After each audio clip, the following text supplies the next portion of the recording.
think for me, I always just wanted to take pictures like the ones that influenced me. So the ones that influenced me sometimes were advertising campaigns. At different stages, if you have a look, I think, in fashion photography over different stages of time, there's a really interesting tug of war that goes on between fashion campaigns and editorial fashion.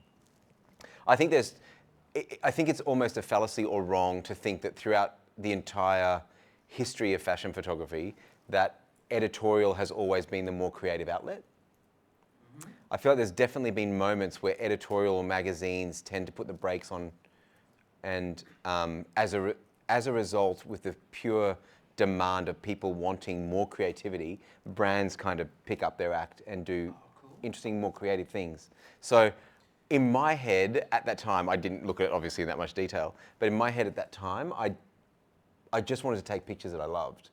I didn't really care. And I spent a lot of time shooting personal shoots that I would then submit to magazines, which you could do back then because there was a whole lot of magazines, like you said, that weren't commissioning jobs. They were just publishing submitted work.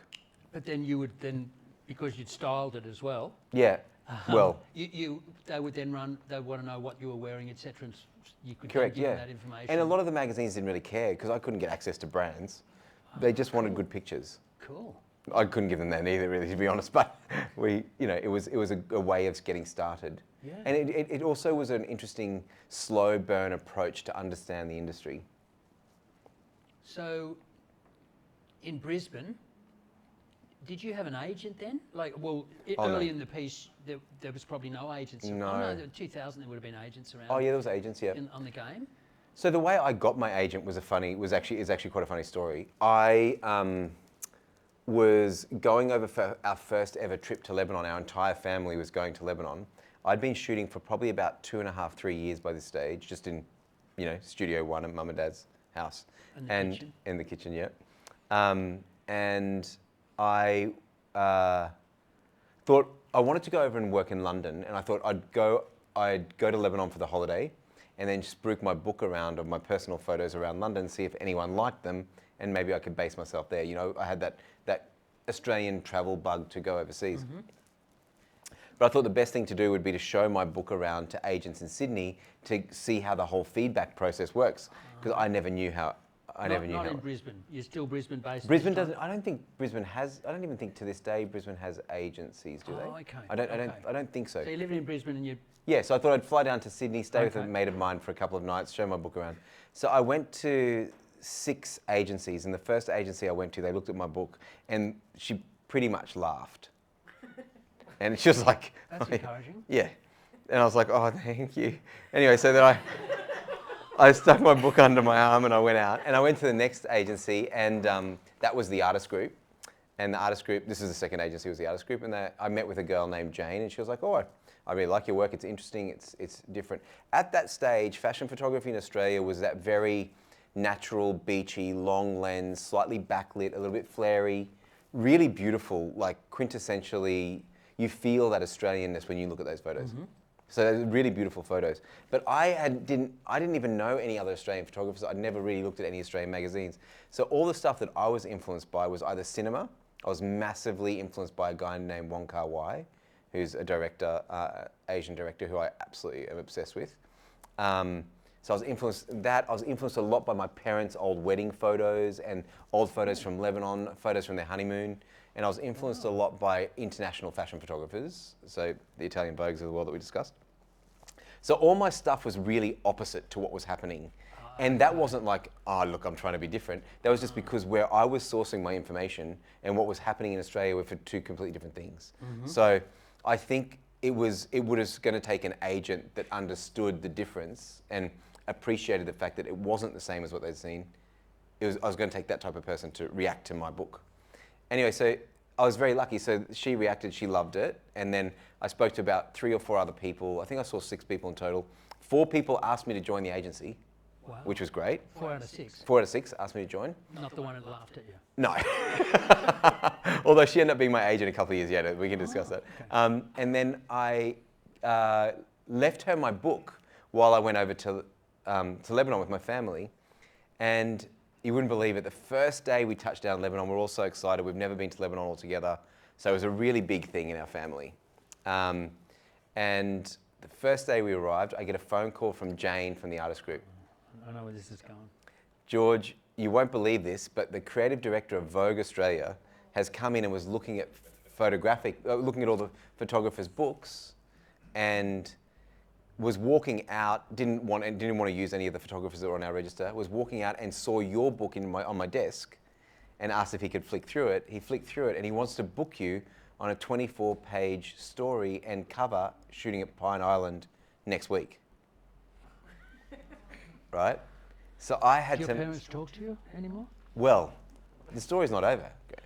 Pardon me. So I had to make the decision of whether I was to come back and shoot that, or stay and spend the month with my family in Lebanon, which would be the only time I would ever get to do it all together. So to me, actually, it was not a decision. I stayed. I had no idea, though, how big a deal what was offered to me was. So I was kind of a bit stupid at the same time. And then, so I decided to stay, and I didn't do it. And it left a pretty bad taste in some of the people that were working at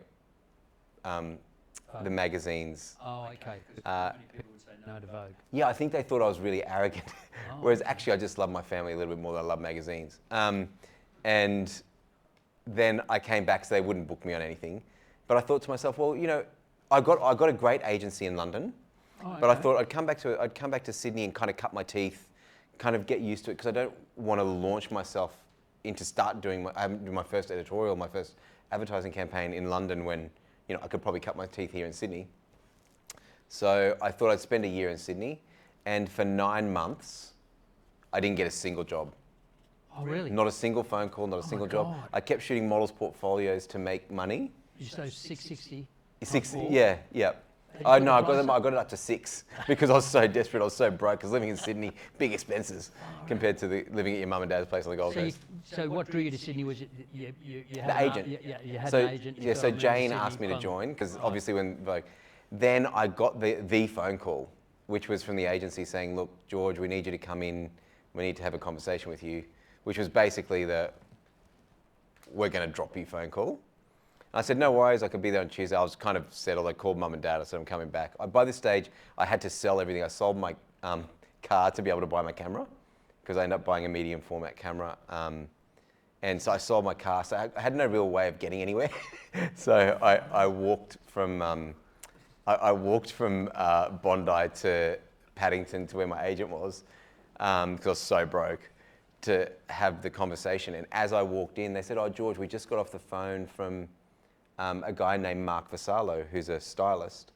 He's got a magazine called Follow, which is a new version of Follow Me, which you would remember, which was one of Australia's, I think it was Australia's biggest selling magazine in its day. Follow Me? Follow Me was, yeah, it was bigger than Vogue and Bazaar.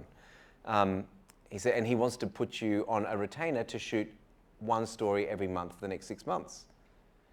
And so the conversation that was going to be, George, get out, it was, George, we've got you a job. So I just got super lucky. It was just pure timing.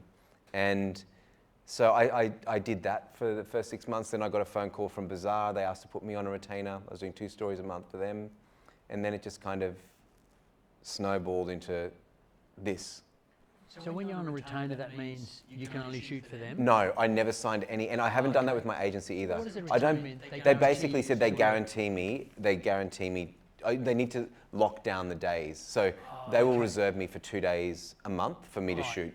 But if somebody else called another rival magazine, I'd still take it. You weren't under sort of an exclusive contract? No, I wouldn't. I would never. I have never signed an exclusive contract with a magazine or with a agency.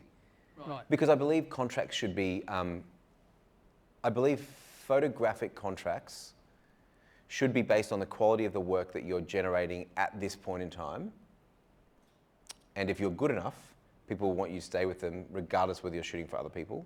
And I think that you should, the magazine won't, Dior won't go to the magazine and say, I'll only advertise with you if you don't put LV in.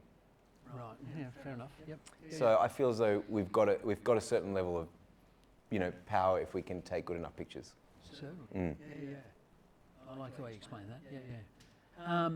So can we talk about what you work in, so you stills? You Yep. shoot stills? Yep. Boom, boom. Hey. So you've got 35 mil. Mm-hmm. You've got medium format. Yep. And then motion. Are you doing? You sort of dabbling in motion. Yes, like a bit. Is that like 10% of your work, 20% of your work, or that it depends? I've done a lot of motion Okay. previously. I'm pulling out of the actual shooting of motion a lot more now because I feel as though the nature of the way fashion photography and fashion films are working is actually becoming more of a hybrid director's role if it's done properly. So it used to be that I used to push for fashion films, so I would shoot them even though there was no budget. So you're the camera operator when you say shoot. Yeah, Are you directing or I would you're shoot actually it. on the camera? No, I would Right. shoot it. I'd direct it, So you'd direct it. light direct it. the shooter. Yep. Right. Okay. I'd light it and direct it and shoot it. Got it.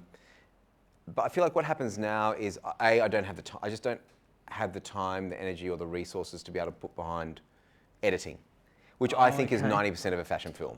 You can, if I always now shoot with constant lights, as Rob will tell you, I pretty much own everything he's got in here because I shoot everything with apertures and so on and so forth because for example, today I was shooting for one of my best mates who is here, David Roenfeld. He's a creative director. David, the good-looking bloke in the back. I was shooting for Dave. We've been working together for 12 years and been best mates pretty much the whole time. We were shooting for a company called Hardy Brothers, which is a jewelry campaign, and basically in all the previous campaign, like up until about 5 years ago, I'd shoot everything with flash.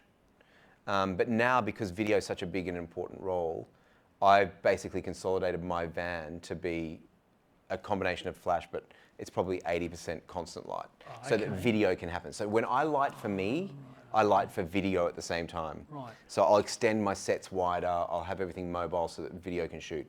In the old days, I used to shoot the video component. Now I prefer just to light it and help direct it.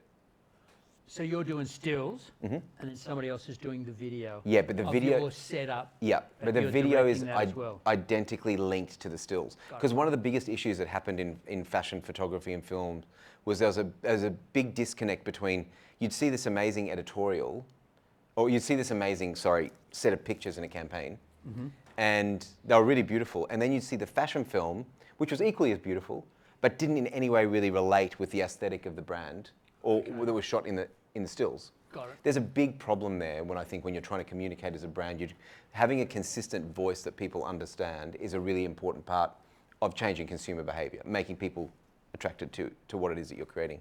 So I think now our roles as photographers has become almost like an umbrella role, of which there's a silo which we take stills, and there's a silo in which we allow the videographers or the DOPs to shoot within our still structure to have the same tone of voice. I think that's what I'm focusing more on now. Right. So are you then involved in their editing as well? No. Would they give you final approval on the edit? You No. might say, okay. No, I actually don't touch it. Okay. Just from a timings perspective, it just doesn't work, and it doesn't. But you work with the same. I end up working with the same type of people, so you know what the results are going to be. Right. Yeah. So, so in your stills with 35, like a variety of gear, is there any sort of preferred gear at the moment, or? For me, camera-wise? Camera. Oh, I absolutely love my Fuji GFX, which I bought a week ago, a week and a half ago. I've got a really interesting love-hate relationship with that camera. I love it. It hates me. So GFX. Yeah, GFX 102. Right. It's the new one. It's basically a medium format camera that Scotty organised for me. Thank you, by the way, Scotty, because I couldn't have done that without you. Hard to get a hold of at the moment. Oh, okay. So you got like a early release one. And yeah. Well, I think they're just sold out because they're such a good camera. Okay. Oh. So it's a really interesting quality file. It is.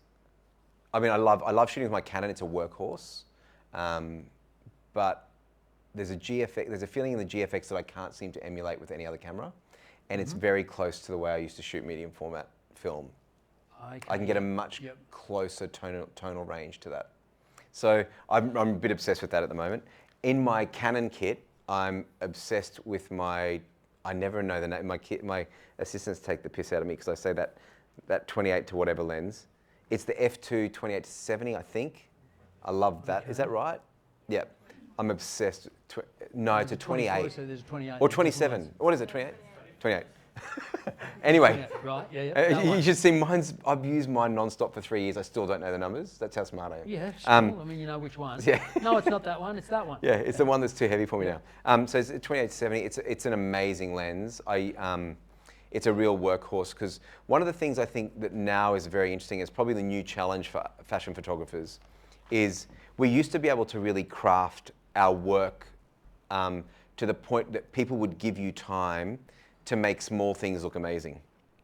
That's no longer the case, and it's not a dynamic because your clients have already all of a sudden turned into assholes. It's just there's a serious demand for more content to feed the beast, which is social media, to website development, social ads, etc., etc.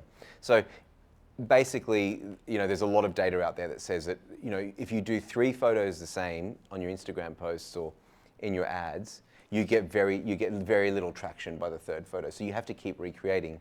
So that's basically meant that over the past few years, we've had, I'd say primarily over the past 5 years, we've had a shift from say 12 to 15 photos a day to up to 30 photos a day at the moment for campaigns. They've got to be as good as campaign images. Wow. 30 photos. So if you have got a 10-hour day, you extract 2.5 hours for hair and makeup, you're left with 7.5 hours. You extract an hour for coffee, cigarettes, lunch, you got 6.5 hours. You extract changing the model's clothes, take out another hour, hour and a half. So you actually end up with like 6 minutes a shot. Pretty much, that's what it works out to be. You get about 6 minutes a shot to do a campaign level photograph, right? So, why am I saying this now? Equipment is very important at that stage. You need a workhorse. Yep. So you need things that are not going to fail. You don't have to worry about focus. You don't have to worry about tonality. You've got size. You got the size of the file you want. Your light's going to be reliable. It's not going to break down. Because you think hypothetically, one light breaks down, you've got to go get a light out of your van or go hire another light. Whatever it is, that's 15 minutes. 15 minutes is nothing in the general scheme of things. But 15 minutes is 3 shots to a client, and 3 shots to a client is 1 week of social posts. So that's a whole week that they're offline. That's what 15 minutes is. So for me, equipment falls into two categories. It's got to be either a workhorse that's going to get shit done for me fast and reliably, or it's going to nourish my soul. And that's slower, harder, more beautiful, greater tonality, kind of gives me a bit of a warm hug when I look at it. That kind of equipment. And both of them are equally as important. And I have found it very important for my own development over a course of, these years, to never let myself fall into one because I'm comfortable with it. Like, don't just fall into the thing that works easily and effectively, because easy and effective is not necessarily the most fun way of getting there. But the new world has kind of giving us a little nudge in that direction. I love it. Thank you. Yeah. I think David was saying that you did 12 lighting setups today and it was 60 shots. Oh yeah, that's right. Oh yeah. It's like far out. 65 shots. Yep.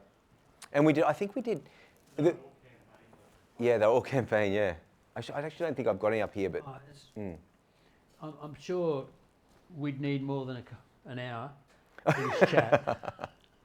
Yep. I mean, with 60 shots here, and I'm thinking, I'm only up to 41 at the moment. I mean, And I think, and for me, from a lighting perspective, I was saying to Luke today that I bought Broncolor Scoros packs, which are like flash packs that I think I bought when they first came out, and I've had them reserviced and all the capacitors done, I think twice. So they reset them.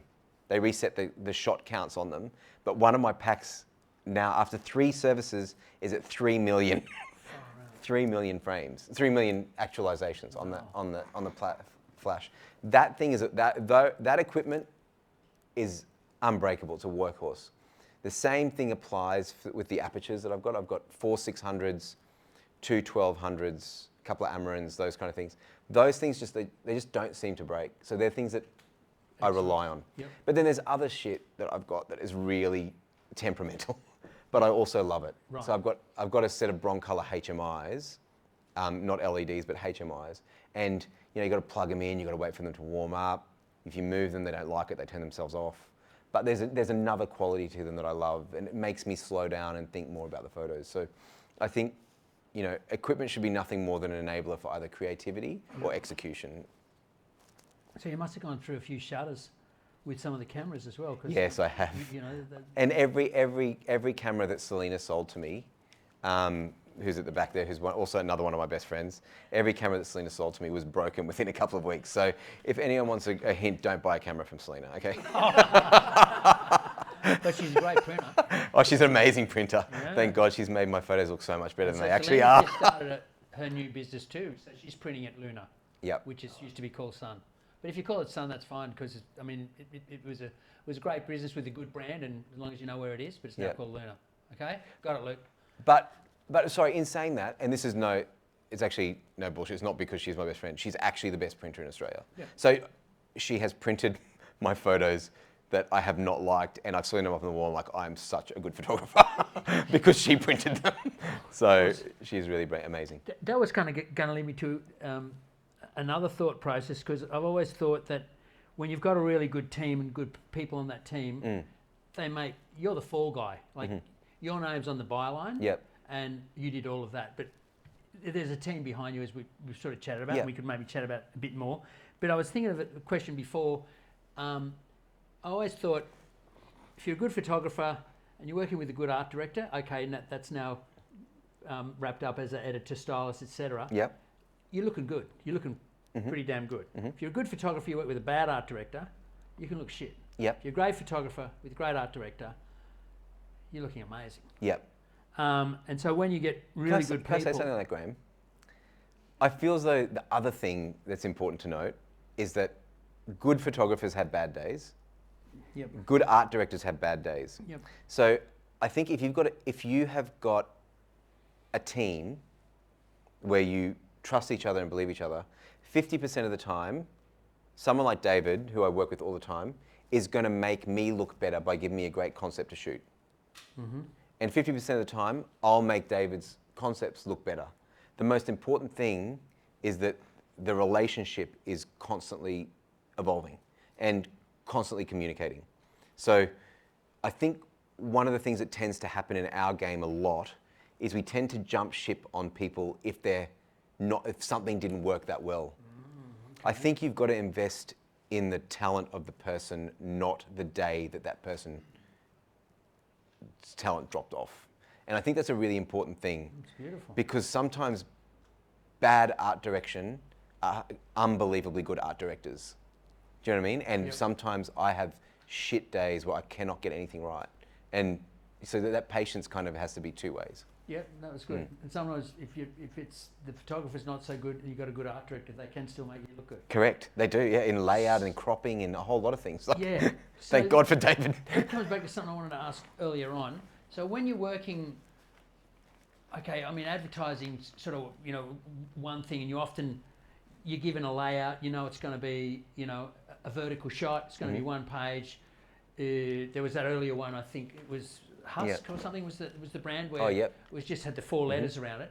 So you're given a sketch on that. I mean, sometimes advertising. Oh no, it's a bit literal, and other times there's freedom. Yep. Do I frame for the specific layout? Well, sometimes I imagine you're asked to because that's what the art director's got at you. But then I suppose when you're dealing with these people a bit more in that relationship that you can have with them, and when they're also dealing with you, it's not like you're just this newbie that's came in off the block. Yep. You've also got a bit of clout, and you can sort of say, "Hey, let's do it this way." Again, with the communication. It's a good question. It's interesting. I am very conscious of my situation in the dynamic of the room that's creating, who's got the power to call the shots. Yep. I will never stand back from telling someone what I think. I'll tell them once, If they don't want it, I'll proceed to do the best version of what they're asking me to do. I won't fight for it in the vast majority of circumstances, unless I've got a relationship like I've got with David, where we've been working together for ages and we're both invested in developing both what his concept is and the brand that we're working on. And we're very collaborative in that sense. Can I use today as an example of something, David? Do you mind? So on Hardy Brothers today, we had this, David came up with this great idea. It was a mirror. The girl was going to be sitting on the mirror. She's wearing jewelry. What we were going to do is shoot it quite wide. It was like think of it as a disco kind of version. She was wearing kind of a sequiny kind of top, and we were going to bend the mirrors to get all different versions of her in the second reflection. Oh, nice. Yep. We got in there. We were so pumped for this. We were discussing it for the hour's drive from Bilgola. Bilgola. Next talk, we'll show you the images. From Bilgola to Luna, we were discussing it the whole way, what we were going to do and how amazing it was going to be. We got there, and the jewelry that we shot was the size of my little finger, like half the size of my fingernail. So no matter what we wanted to do with the width and the thing, it just was not going to work. So Dave and I just started experimenting. What if you come in and shoot it, put a wrist on the thing, just shoot a detail of that, or come in and do that. Then all of a sudden we're having this dialogue. The poor client's there, like, what the hell's going on? And we're flipping photos upside down to see what they look like with the double mirrors, and so we were certain of what this shot was going to be. It turned out to be the complete opposite. It was a really tight shot. You could barely see the model at all. There was no eyes in it, no face, nothing. It was just all details, and we just still got to a result that we think was really good given the constraints. So I think that kind of dynamic is really important, which is why I'm terrible at pure commercial jobs. You know, when people come to you with a scamp and say, look, we're going to draw this up, I want you to shoot this like this. The problem with that goes back to what I was saying to you, that I think the most important thing in photography is you need to have an idea, and then when you get there, you need to find the magic in what's happening in your room, right? You need to, in your location. In those shots, when you're shooting to a scamp, you're not allowed to find the magic. So I feel as though I'm in a room of the most beautiful cakes in the world, but I'm not allowed to eat one. That's what it feels like to me. It's so frustrating. Like, I could do this, but I can't. I could do this, but I can't. So I find that's why I'm a terrible commercial photographer. So you do much commercial work? I do. Right. I'm not very good at it. But then, so if you're given a tightly sort of, if you're speaking to someone and the layout seems a bit rigid, you're communicating it beforehand about, maybe this isn't for me. Yeah, sometimes. Yeah. It kind of depends on the nature of the gig, and also depends. The one great thing about getting long in the tooth is people do tend to give you a little bit more scope on wanting you to contribute to what that final image should be. You become less an executioner and more of kind of like a gun to hire. Great. Yep. So you do get that little bit more flexibility, which is, I think, one of the real gifts of being in this for a long time. I wanted to ask, with editorial, you've got your 12 pages, you've shot quite a few different things. Are you kind of easygoing? You know, when you do a shot, you think, okay, this is going to be a vertical shot, and this is how I want it to run, and then they crop in. I mean, do you have a sort of sometimes a preference? So, with certain art directors, because they're not going to crop the shit out of it, or you know what I mean? If I could be honest, just bullshit me. I think, okay, I'll bullshit you. I think, at most, it's going to be a bit of a shocking statistic, but I think at most, 5% of my best photos are published. I think often, 40% of the worst photos I've taken end up in the magazine or in the advertising campaign. Wow.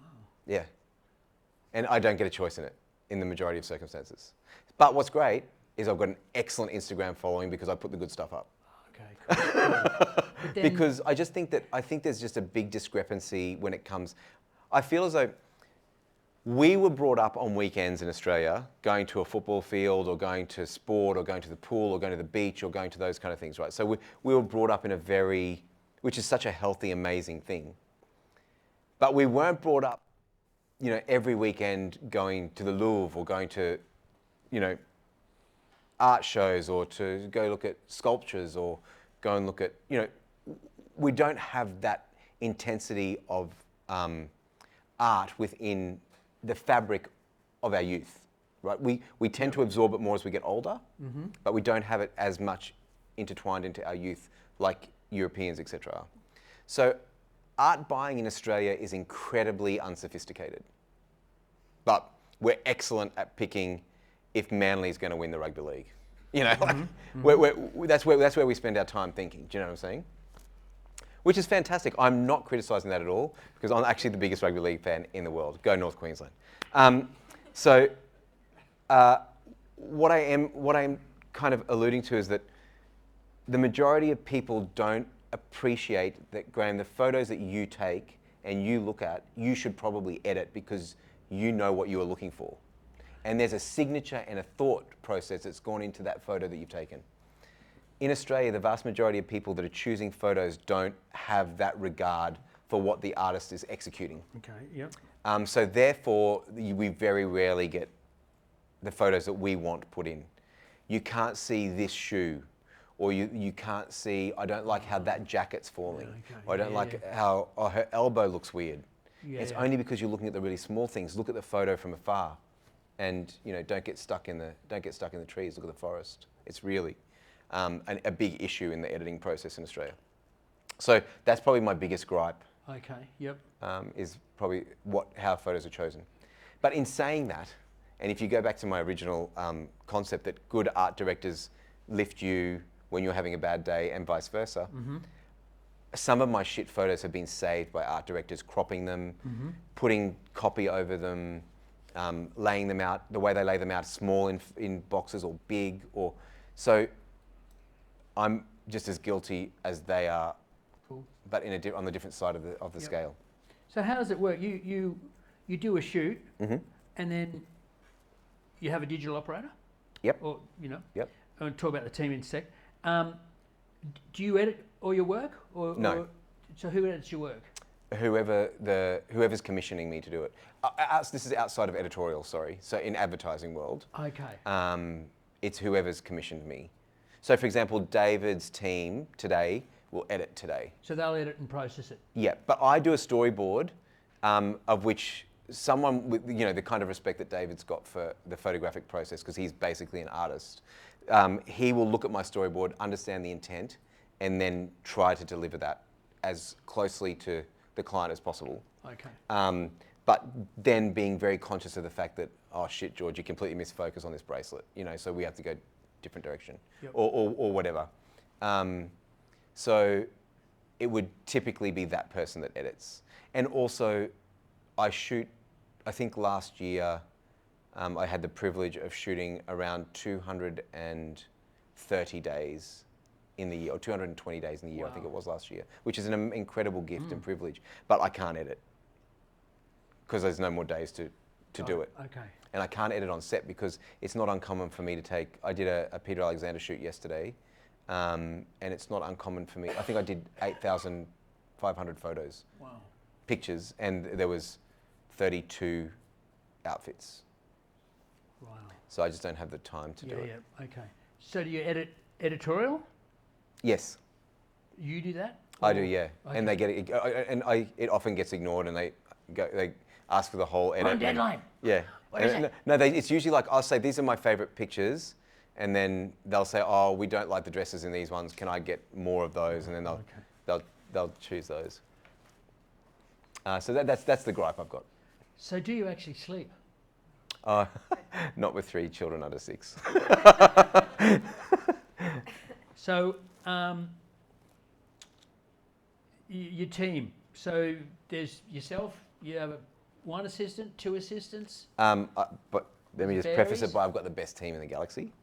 They're all unbelievable. I've got a digital operator and 2 assistants that pretty much permanently work with me. So there's 4 of us in the team. And then I have a roving 3rd assistant on bigger production jobs that, if I need more hands carrying equipment on beach, or, setting up scrims or whatever it is that we're doing, then we have a kind of 3rd person that comes in and helps on the, so there's core team 4. Right. Plus I have 2 full-time producers in the agency. Wow. Okay, yeah, because I rang the agency just to talk about your timing and stuff like that, and it's like, oh, he's booked every day till September, and we were going to do this talk next week, but then he got offered a job overseas, so we brought it forward a week, and, you know, ladies and gentlemen, Sorry. he's getting all the bloody work. That's why no one else has got a job. No, look, no, that was a compliment. Mate. Thank you. You know, if I put shit on you, it's because of love. I know, Graham. Look, out of all the fields of photography, I would consider fashion to be the most competitive. You know, Yeah. pretty well. I think the interesting... They're all tough, but I would have thought always fashion was... I don't know much about the other fields, but I think the one thing about fashion which is interesting is by its pure definition, it's cyclical between a 4 and 6 month process, right? So your fashion is over at the end of spring, then comes in summer, then at the end of summer, we go into autumn and so on and so forth. So fashion is a 4-month cycle, and so are fashion photographers typically. Mm-hmm. Very quick turnover. Mm-hmm. So something becomes very popular for a short amount of time, and then unless you evolve, that drops off and then the next thing comes. So it is I think it's one of the easier forms of photography to get recognized in early because it's not technical. It doesn't have to be technical. Oh, yeah. I've always used as an analogy, not as an analogy, but I believe great pictures are an equal combination of content and context. So what I mean by that is content is what you're shooting. So what I mean by that is, okay, I'm going to shoot with a 50mm lens at 1.2, shallow depth of field. I'm going to put the light here. I'm going to have an octabox. I'm going to fill out the room with putting a light on the roof. Whatever the technicality is, I'm going to use this curve. I'm going to use Capture One. You know, the technicality is the content. So what you're actually photographing. That can be taught and learnt in a year to some people, 20 years some people, 30 years. And you keep building it, but you can learn the kind of basics within that period of time. But a good photo has 50% of that and 50% of context. So context is what you want people to feel or what you're trying to communicate. And you can't teach that.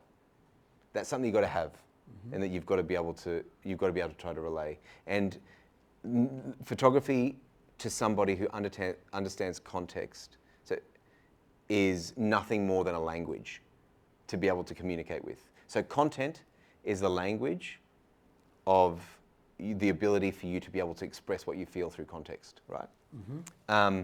So I feel as though those 2 elements are really a critical component to developing a style.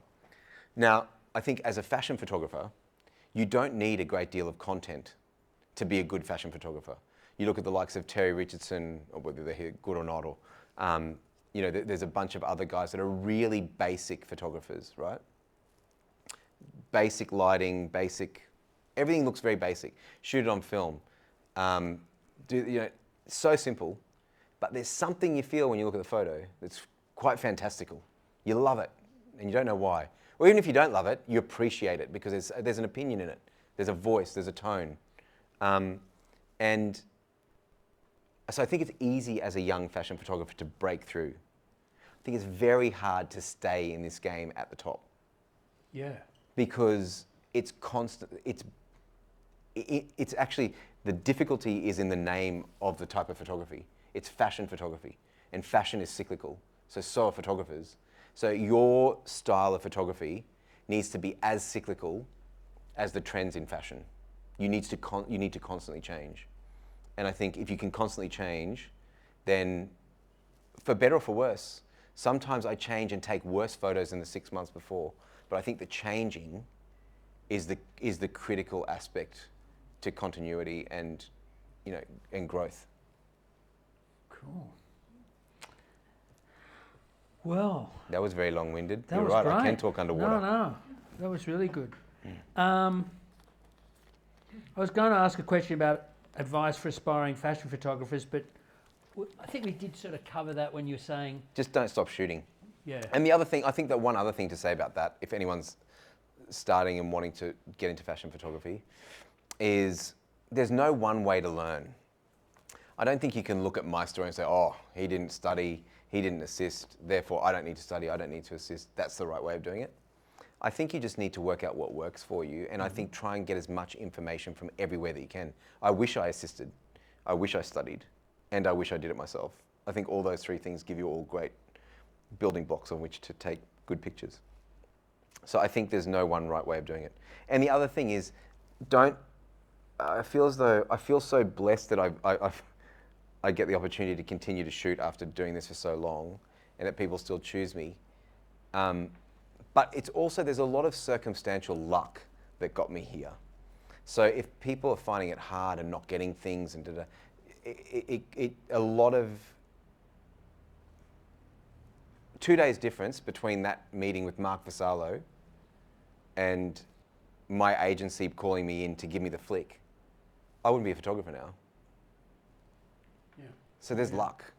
And I've been blessed with a background of having 3 older sisters, growing up in a clothes shop that has given me a set of skills that make me love fashion that I brought to the table when I have these moments with David that are kind of a part of the fabric of the way I am, that I'm trying to bring to the foreground. So I think you need to find what your fabric is and then kind of focus in on that, and don't ever think that because you're not doing well right now that it's because you're not good enough, because it can just be a set of lucky circumstances that get people where they are.